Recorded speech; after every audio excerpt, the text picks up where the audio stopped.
On this episode of AI's Corner Office with Aviso, we're joined by Brian Gumbel, newly appointed President and COO at Dataminr, and Aviso AI CEO Trevor Rodriguez-Templar. So talk to me more about your cybersecurity offering in terms of, you talked about being an RSA, right?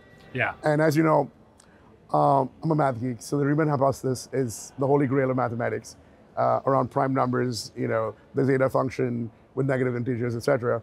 And of course, this overlying fear at RSA, which you probably heard about, with the fact that with generative AI, the ability to basically co-locate where new prime numbers are, you can essentially take public encryption and break it down, right?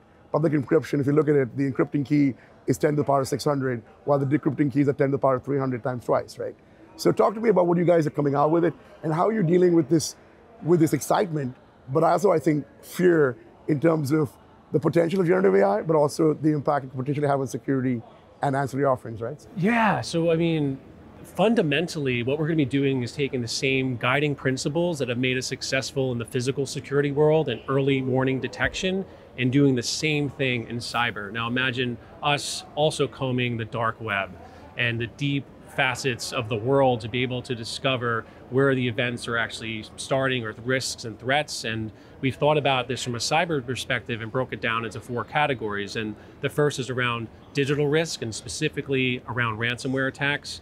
And we'll have the ability to see not only where an attack is about to launch, but as it evolves and who's actually behind it, and be able to have the early warning detection, which will only help companies and their peers before they get attacked by ransomware.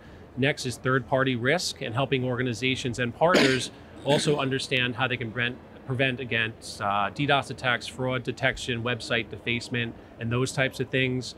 The third is vulnerability management, having the opportunity to take an industry that quite frankly hasn't evolved much in the last 2 decades, but have the ability to not only recognize a threat, but be able to look at it and see how it's changing and evolving as it's moving across the world and propagating. And then lastly, it's that convergence between physical security and cybersecurity, bringing that together as there's a convergence of IT and OT, and making sure that we look at that holistically as it actually is working with supply chain.